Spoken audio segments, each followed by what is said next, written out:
ধরে নাও এই কোশ্চেনটা পরীক্ষার সময় দিয়েছে, এটা কি বলতে চাইছে একটু দেখো। Unit digit of 2 to the power 100, 2 to the power 100 তার ইউনিট ডিজিট কত হবে? এরকম কোশ্চেন তোমরা প্রায় পেয়েছো যে কোনো কম্পিটিটিভ এক্সামে। নাম্বার থিওরি থেকে কোশ্চেন যদি বলে তাহলে এটাই তার কোশ্চেন, প্রথম কোশ্চেন এরকম টাইপের। ইউনিট ডিজিট কথাটির মানে হচ্ছে যে আমি যদি হ্যাঁ 2 to the power 100 একে যদি ইউনিট ডিজিট বলেছে মানে 10 দিয়ে ভাগ করার পর ওর লাস্ট যে ডিজিটটা হবে সেটা, রিমাইন্ডারটা যেটা হবে সেটা unit digit. Yes or no? ঠিক বলছি? ইউনিট ডিজিট আর ডেসিমাল ডিজিট হলে আলাদা, দুটো হলো। তো এখানে ইউনিট ডিজিট লাস্ট ডিজিটটা তোমার চেয়েছে যে কত হবে এর লাস্ট ডিজিট।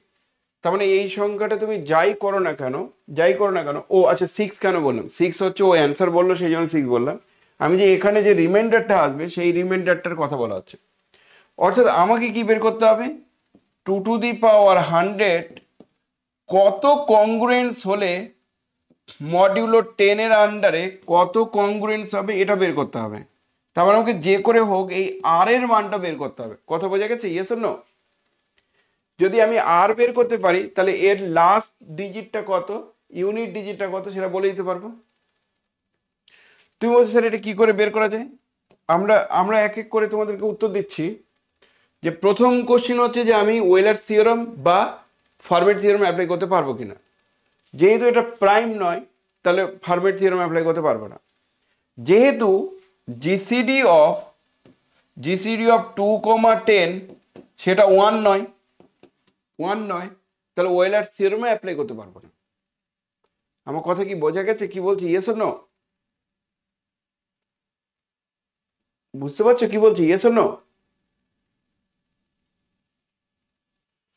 তাহলে এর উপায় কি? এর উপায় হচ্ছে তোমাকে একটু গুণ করে করে দেখতে হবে যে কত হচ্ছে।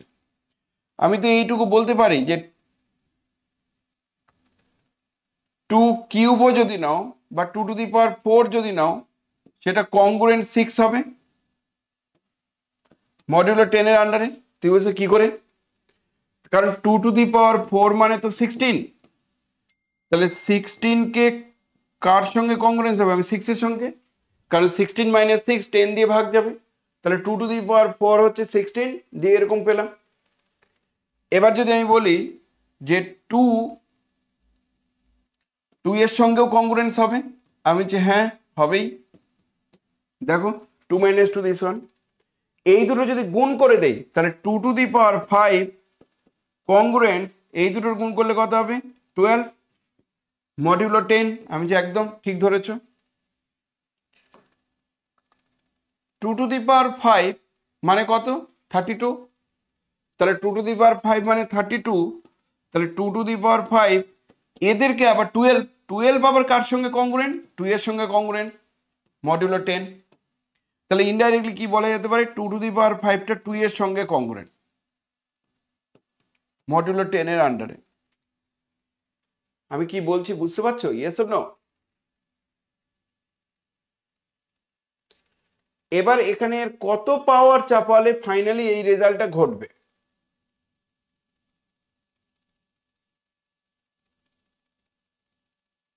কি করে তুমি 6 বললে উত্তরটা? স্যার ওই 2 to the power 4 congruence to 6 mod 10। এবার স্যার ওই 2 to the power 4 to the power 25 করে দিলাম। তাহলে এবার 6 এর যতই পাওয়ার হবে তার কংগ্রুয়েন্স করে 6 ই আসবে। মানে 6 স্কয়ার মানে 36, 36 মানে আবার 6, তারপরে তার কিউব, তার 6 করে 270 মানে আবার 6। মানে স্যার ওই হিসাবে বলুন। ঠিক ঠিক। মানে এইভাবে করলে এবার 2 এর কত হবে সেভাবে বারবার করে যেতে হবে। কিন্তু ও যেটা করেছে সেটা বলছে যে 6 এমন একটা ডিজিট, তো 6 এর স্কোয়ার করলেও দেখো 36, তার মানে এ কংগ্রুয়েন্ট 6ই হবে। 6 এর কিউব করলেও কত হচ্ছে? লাস্টের ডিজিটটা 6 আসছে, তাই তো? 216। তাহলে 216টাকেও আমি 6ই পাচ্ছি, মানে মডুলো 10 এর আন্ডারে। মডুলো 10 এর আন্ডারে 6 আসছে, তো তাহলে যাই করো না কেন আলটিমেটলি কিন্তু 6ই আসছে, যাই করো না কেন আলটিমেটলি 6 আসছে। তাহলে বলছে যে এই নিচের এই টার্মগুলো না করে, এটা যদি আমি না করে যদি আমি ডাইরেক্ট বলতাম যে এই টার্মটার পরের লাইনে, তাহলে 2 টু দি পাওয়ার আমার কত দরকার পাওয়ার 200 করতে গেলে, না 100 করেছে 100, তাহলে 2 টু দি পাওয়ার এই পাওয়ারটা বলেছে 100, তাহলে পাওয়ার যদি 100 হয় তাহলে নিশ্চয়ই আমাকে 6 টু দি পাওয়ার 25 করতে হয়েছে, ইয়েস অর নো? মডুলো 10 এর আন্ডারে বসে 25 করলে তো এটা আসছে। এবার 6 টু দি পাওয়ার 25 6ই হবে কংগ্রুয়েন্ট মডুলো 10 এর আন্ডারে। তাহলে 6 ইউনিট ডিজিটটা কি হচ্ছে, তাহলে ইউনিট ডিজিট ইজ কত 6, মানে 6 ছাড়া অন্য কিছু আসছে না, তাহলে এর অ্যান্সার হচ্ছে 6। এই পাওয়ারটা কত আছে সেটা বড় কথা না, এটা যদি ট্রিকটা না ধরতে পারো এটা তুমি গুণ করে কোনোদিন করতে পারবে না, অসম্ভব, ইম্পসিবল, করতে পারবে না। বোঝা গেছে কি বলছি, ইয়েস অর নো? সবাই বুঝতে পারছো? আচ্ছা, সেম প্রবলেম পরীক্ষায় এসছে, শুধু এখানে ধরো 3 আছে, বলো তো বাবা এটা 3 আছে, বাকি সব সেম, পারবে? কত হবে 3 থাকলে? স্যার 1 হবে, 1 আছে কি করে বলছো 1?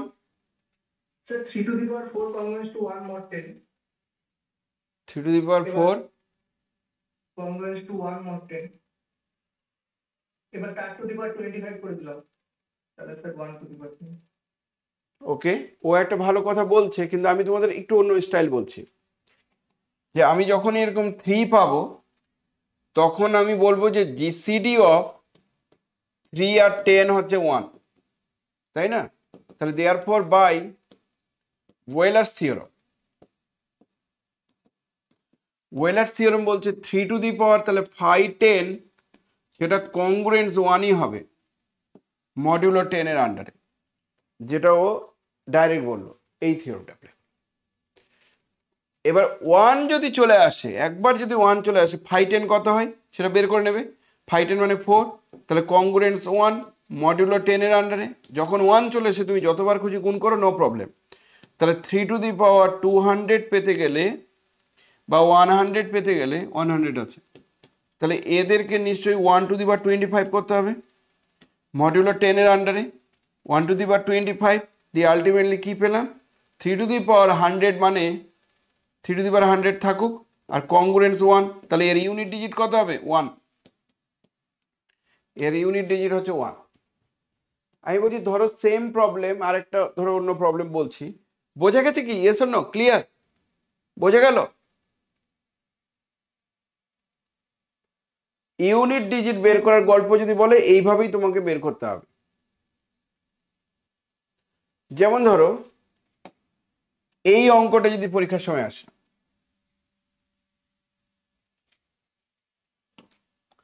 বলছে লাস্ট 2 ডিজিট বের করো, last 2 digit of 7 to the power 81, সেটা কত হবে? লাস্ট 2 ডিজিট মানে কি জানো তো? লাস্ট 2 ডিজিট মানে 100 দিয়ে ভাগ করতে বলছে। লাস্ট 2 ডিজিট মানে 100 দিয়ে ভাগ করলে লাস্ট যে দুটো ডিজিট আসবে সেই দুটো ডিজিট কত সেটা বের করো। তার মানে 7 to the power 81 কংগ্রুয়েন্স R modulo 100 এর আন্ডারে কত হচ্ছে সেটা বের করতে বলছে। বুঝেছো আমার কথা, ইয়েস অর নো?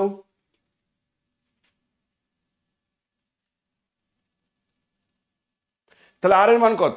আমি এবার কি করব, 7 আর 100 কিন্তু প্রাইম টু ইচ আদার, 7 আর 100 হচ্ছে প্রাইম টু ইচ আদার, তাহলে দেয়ারফর মন দিয়ে বোঝো, বাই ওয়েলার্স থিওরেম দিয়ে বলবো 7 to the power 5 function 500 কংগ্রুয়েন্স 1 modulo 100, এটা ওয়েলার্স থিওরেম দিয়ে এটা পেলাম। কিন্তু 500 বের করে রেখেছো অলরেডি 40, তাহলে 7 টু দি পাওয়ার 40 কংগ্রুয়েন্স 1 মডিউলো 100। তারপরে লাইনে আমি 7 টু দি 40, কিন্তু এখানে দেখো 7 টু দি পাওয়ার 81 আছে। আচ্ছা 81 মানে কি?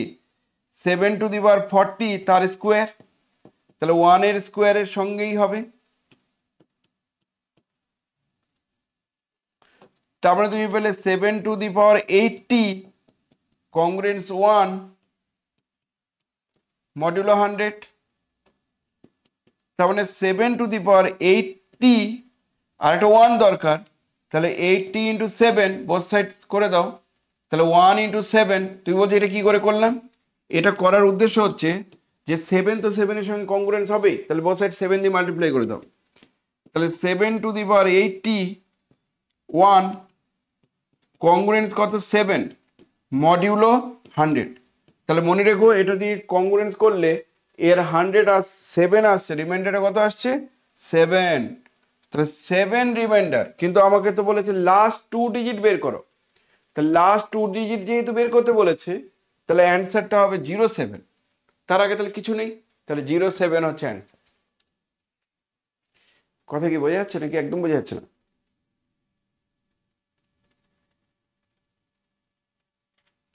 বোঝা যাচ্ছে? এইগুলো একবার বলেও ছিলাম, ঠিক আছে? এটা তা কংগ্রুয়েন্সের এরকম টাইপের অঙ্কগুলো তোমাদের পরীক্ষার সময় যদি আসে, তাহলে অ্যাটলিস্ট এইগুলো অন্তত যেন নামাতে যেন পারো। এখানে কনফিউজ করে দিতে পারে যে একটা হয়তো 07 অ্যান্সার আছে, আর একটা হচ্ছে শুধু 7 আছে, তাহলে ভুল করে হয়তো বি অ্যান্সারটাই না করে দিও, বি অ্যান্সারটা করে দিও। কিন্তু এখানে তো বলেছে লাস্ট 2 ডিজিট মানে 100 দিয়ে ভাগ করতে হবে। লাস্ট 1 ডিজিট ইউনিট ডিজিট মানে হচ্ছে তোমার 10 দিয়ে ভাগ করলেই হয়ে যাবে। লাস্ট 2 ডিজিটের গল্প হলে তাই। ধরে নাও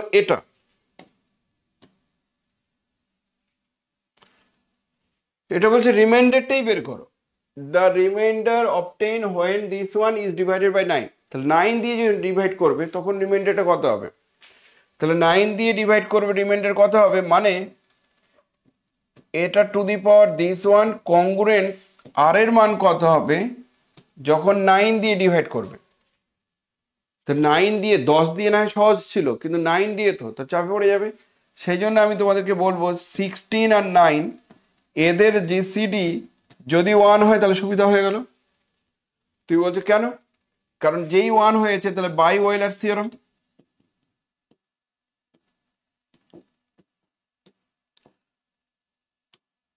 sixteen to the power 5 function 5 congruence 1 modulo 9 হবে, হতেই হবে এটা। 5 আবার কত চেক করে নাও। 5 মানে 5 of 3 square, 3 square into 1 minus 1/3। তার মানে এটা হবে 3 × 2 মানে 6, তাহলে 6। তাহলে 16 টু দি পাওয়ার 6 হচ্ছে কংগ্রুয়েন্স 1 মডুলো 9 এর আন্ডারে। এবার আছে কত? 216। তাহলে 2016 তাকে 6 দিয়ে ভাগ করো, দেখো কত আসে।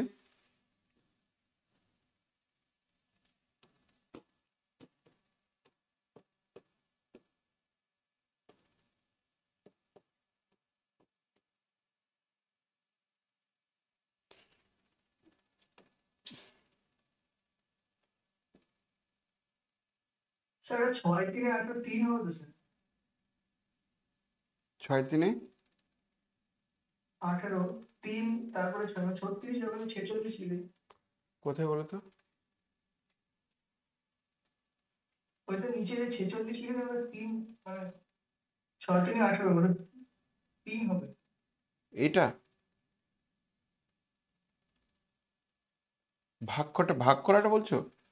2/16 3 6×18 হলে তো 2 আসবে, তারপরে 21 হবে, আবার তো 3 হবে। আবার 6×18 আবার 3 আসবে।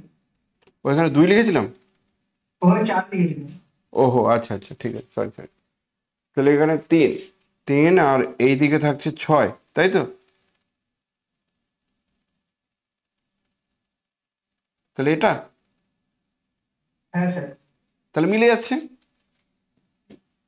তাহলে 16 টু দি পাওয়ার 6 তার টু দি পাওয়ার 336 করলে 1 to the power 336 modulo 9 by chance মিলে গেছে। তাহলে 16 to the power 2 this one congruence 1 modulo 9, তাহলে রিমাইন্ডার কত হবে 1, তাহলে 1 হচ্ছে অ্যান্সার। বাই চান্স মিলে গেছে এখানে, যদি না মিলতো তাহলে কাছাকাছি টার্মটা দিয়ে গুণ করতাম, তারপরেও রেসপেক্টিভলি আমি বোথ সাইড থেকে মাল্টিপ্লাই করতাম। কথা বোঝা গেছে? সো এইগুলো কিছু কিছু রেজাল্ট আছে, যে রেজাল্টগুলো তোমাদেরকে এই নিয়ম দিয়েই করতে হবে, কিছু করার নেই।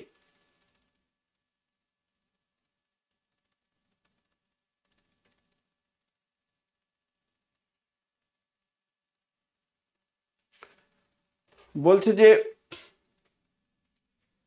Number of element in the set, বলছে এই সেটের মধ্যে নাম্বার অফ এলিমেন্ট কতগুলো থাকবে, number of element in the set কতগুলো থাকবে, নাম্বার অফ এলিমেন্ট এই সেটে 5000, 5000 মানে 400।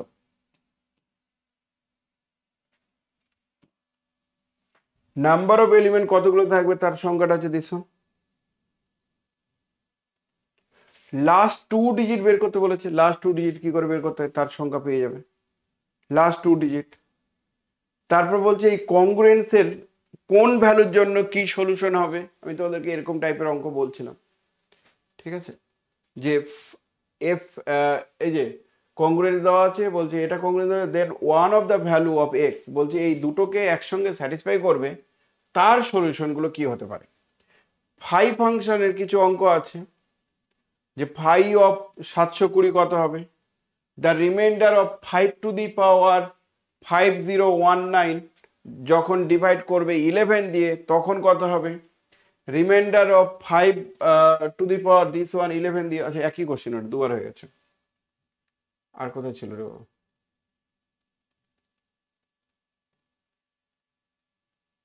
বলছে এটা কত হবে, এই ক্যালকুলেশনটা কত হবে, এটা খুব ইজি। 5p মানে p-1, এটা 5 2p মানেও কিন্তু p-1, 5 2p মানেও কিন্তু p-1, আর 5 2 স্কোয়ার মানে 2 স্কোয়ারটা বাইরে বেরিয়ে আসবে, আবার একটা p-1 আসবে, তাহলে আলটিমেটলি p-1 একটা থাকবেই, আর দিয়ে একটা জিওমেট্রিক সিরিজ হবে, তাহলে এই টার্মটা কত হবে সেটা বের করতে বলছে। যেমন ধরো লাস্ট ডিজিট বের করো, একই রকম লাস্ট ডিজিট মানে 100 দিয়ে ভাগ, তারপর বলছে নাম্বার অফ পজিটিভ ডিভাইজার, এর পজিটিভ ডিভাইজারের সংখ্যা কত হবে, তাহলে এটা নাম্বার অফ পজিটিভ ডিভাইজার মানে কি বের করতে বলেছে কেউ একজন, তাহলে টাউ ফাংশন বের করতে বলেছে, কতগুলো ডিভাইজার আছে positive divisor, number of positive divisor. তাহলে আমি এটাকে লিখতে পারি কি 5 into 10 to the power 1 2 3 4 4, 5 into 10 to the power 4, তাহলে 5 into 2 to the power 4, 5 to the power 4, তাহলে 2 to the power 4, 5 to the power 5, তাহলে নাম্বার অফ পজিটিভ ডিভাইজার হবে 4 প্লাস 1 আর 5 প্লাস 1, 5 ইন্টু 6 30, তাহলে নাম্বার অফ পজিটিভ ডিভাইজার হচ্ছে 30। Number of positive Deviser কতগুলো আছে তার সংখ্যা হচ্ছে দিস, বোঝা যাচ্ছে? একটা প্যাটার্ন বললাম, এই প্যাটার্নগুলো তোমাদের জানার দরকারও আছে, ঠিক আছে? এই গেল। এবার আমরা পরের ক্লাসে গ্রুপ থিওরিটা শুরু করতে পারবো, তখন গ্রুপ থিওরি শুরু করব, সব মোটামুটি বলেও দেওয়া হয়েছে, গ্রুপ থিওরি শুরু করতে পারবো। এটা বলছে যে পিটা হচ্ছে অড প্রাইম, পিটা 2 নয় আর কি, এটা বোঝানোর চেষ্টা করছে। তাহলে তাই যদি হয় তাহলে এইগুলো কত হবে, আমি যে এই টার্মটা সমান সমান কি হবে, p-1 প্লাস এটাকে 5 2 আর 5p প্লাস এখানে হবে 2 স্কোয়ার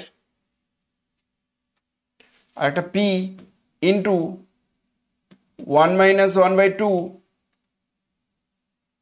আর তার সঙ্গে থাকবে 1 মাইনাস 1/p, তাহলে p-1, তাহলে এই দুটো মিলে কিন্তু যাই বলো না কেন p-1 হলো, এই টার্মটা শেষ। তারপর এটা চলে আসো 2 to the power m, p তো আছেই, তাহলে ওটা p-1, R 1 minus 1/2 to the 2, আর ওখানে যে p-1, তাহলে পি মাইনাস ওয়ান আমি প্রত্যেকটা জায়গা থেকে কমন নিতে পারি, নিলাম। তাহলে ওয়ান প্লাস এটা ওয়ান, ওয়ান প্লাস এটা ওয়ান, টু তো আছে, তাহলে ওয়ান প্লাস এটা টু স্কোয়ার, এটা আবার আবার টু স্কোয়ার মানে টু একটা আসছে, তাই না? ইয়েস। তারপরে ধরো two to the power m minus one, তাহলে p minus one, one plus এই টার্মটা তাহলে আমার কি হবে, one minus two to the power m, আর নিচে ওয়ান মাইনাস টু।